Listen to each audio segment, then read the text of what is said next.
conhecimento é transmitido pelo processo de mercado. A criação empresarial de conhecimento representa uma transmissão instantânea dessa informação nos mercados.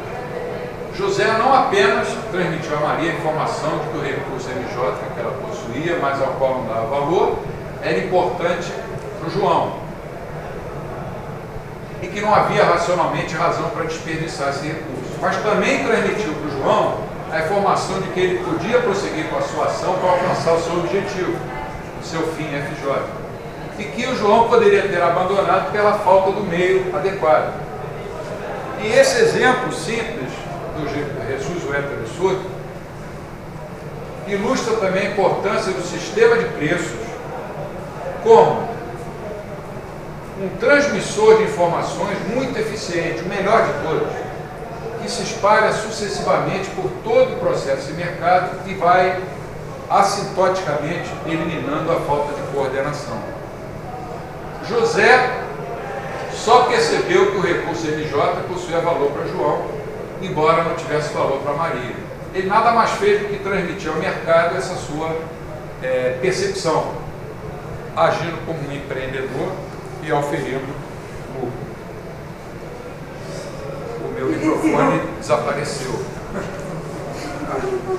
Observemos também que o conjunto relevante de informações tem natureza essencialmente subjetiva, porque depende dos agentes empreendedores que são capazes intuitivamente de descobri-lo. Mesmo aquele tipo de informações ou de conhecimento que geralmente é visto como objetivo, como os próprios preços, por exemplo, na realidade é gerado por informações subjetivas, como aquela que levou José a procurar Maria, propor a ela a compra do meio e depois procurar o João e dizer que queria vender para ele. Finalmente, os equívocos do socialismo. Em uma sociedade socialista em que uma autoridade central leva às últimas consequências o controle sobre a vida dos cidadãos, João, Maria e José terminariam frustrados porque seriam impedidos de aumentar a sua satisfação por meio de suas próprias ações.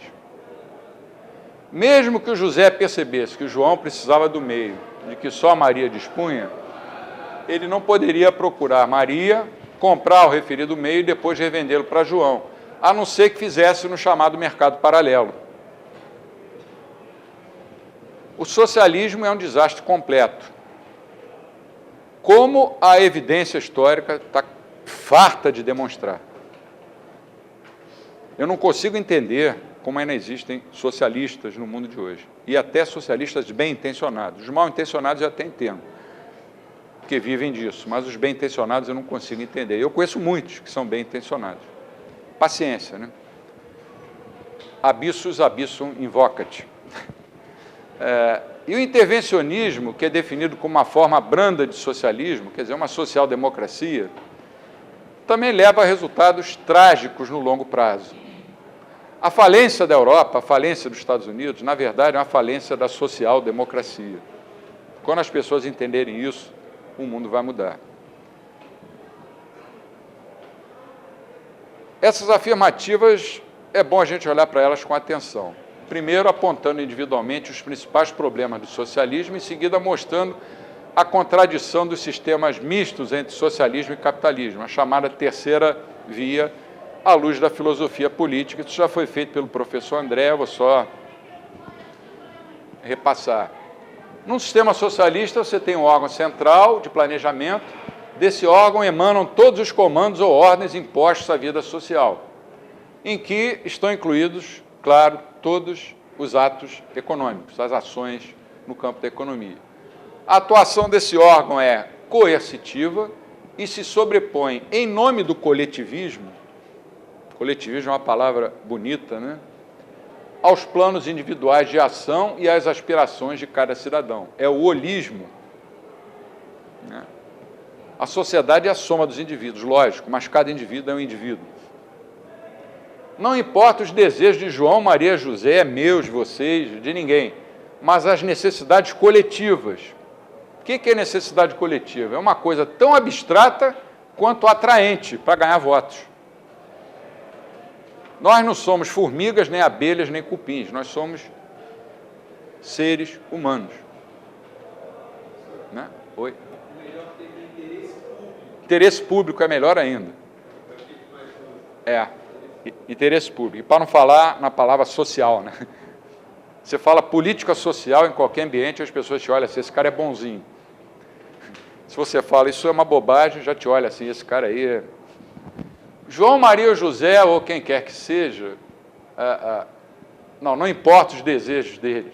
É evidente que um sistema de organização social e econômica que se fundamente dessa forma é um tremendo erro intelectual, pelo simples fato de que é impossível que esse órgão central, que toma a maioria ou todas as decisões, e que sobrepõe essas decisões às decisões individuais, esse órgão possa dispor de um conjunto de informações ou conhecimento suficiente para que os seus comandos tenham efeitos coordenadores sobre o sistema social, por mais inteligentes que sejam os membros desses órgãos. Cada agente possui um conjunto de informações individual de natureza prática e que não é passível de articulação, que está disperso e se apresenta oculto, escondido, submerso. Sendo assim, logicamente, nós não podemos aceitar a hipótese de que esse conjunto, bem como os dos milhões de outros indivíduos, possa ser transmitido para o órgão central, porque o volume de informações é muito grande, mesmo na era da informática. Principalmente porque ele está disperso na mente dos habitantes da sociedade. E por isso é impossível você expressar isso formalmente e transmitir explicitamente ao órgão de controle. Por exemplo, de hoje para amanhã, quantas pessoas vão dormir pensando, amanhã eu vou operar na Bolsa de Valores, vou vender as minhas ações da empresa X e comprar da empresa Y? Quantas pessoas vão dormir de hoje para amanhã pensando, amanhã eu vou dar entrada na abertura da minha nova empresa? Outras vão dizer, amanhã eu vou dar entrada no fechamento da minha nova empresa, da minha empresa. Coitado, vai esperar 10 anos, mas um dia ele vai conseguir fechar. E esse que vai abrir a nova empresa vai esperar mais ou menos 152 dias, dada a burocracia, né? Quer dizer, que órgão central pode saber o que está passando na cabeça de cada um de nós? Os órgãos centrais são formados por pessoas como nós, sejam ditadores, caudilhos, sindicalistas, militares, civis, intelectuais, analfabetos ou semi-analfabetos, homens, mulheres, brancos, negros, índios, ou eleitos pelo povo. E, sendo assim, não é razoável que a gente espere, por mais puras que sejam as intenções desses sujeitos, que eles possuam o dom da onisciência, que permita a eles saber de tudo e interpretar esse conjunto de informações disperso. Isso é verdade mesmo na presença do extraordinário desenvolvimento da informática, porque esses instrumentos, se por um lado ajudam os planejadores, eles tendem a aumentar fortemente, eu diria enormemente, a capacidade dos agentes individuais de descobrir novas informações práticas, dispersas e ocultas. E acaba isso prejudicando mais ainda a capacidade do órgão central obter as informações necessárias para tomar suas decisões. Para dizer a verdade, os planejadores nem mesmo conseguem saber qual o seu próprio grau de ignorância a respeito das informações necessárias para promover a coordenação. Aí você tem um paradoxo insolúvel. Quanto maior o grau de coerção imposto, menores as possibilidades de atingir os propósitos, por mais bem intencionados que possam ser. Porque, nesses casos, como a coerção é muito grande, a ausência de coordenação nos mercados vai aumentar. Isso vai gerar cada vez mais distorções e desajustes nos mercados, que vão crescer progressivamente com o tempo. Aí os planejadores, para tentarem consertar esses desajustes, vão acabar provocando mais desajustes.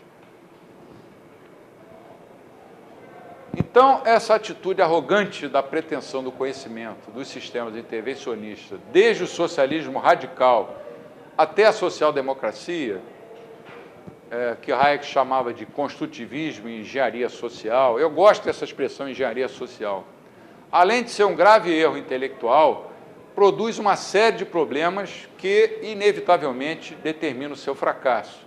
Alguns defeitos dessa concepção coletivista da sociedade. Primeiro, já foi comentado, é a impossibilidade desses sistemas de promoverem a coordenação e a consequente desorganização da sociedade que isso produz. Isso leva muitos agentes a agirem de maneira contraditória, leva a uma indisciplina comportamental generalizada, com a ocorrência de erros que não são vistos como erros, porque estão mascarados, exatamente porque não existe coordenação. O resultado vai ser uma frustração generalizada também dos planos individuais. E essa situação costuma servir como pretexto aos planejadores para intensificar ainda mais as intervenções, e isso só vai fazendo o problema se agravar. O segundo é a inibição no processo de criação de conhecimento, porque é um sistema centralizado, provoca desincentivo à geração de informações e à descoberta sobre os desejos efetivos dos consumidores. Isso vai produzir uma baixa qualidade dos bens e serviços produzidos pelo sistema econômico e vai produzir escassez. É só olhar para as experiências do chamado socialismo real.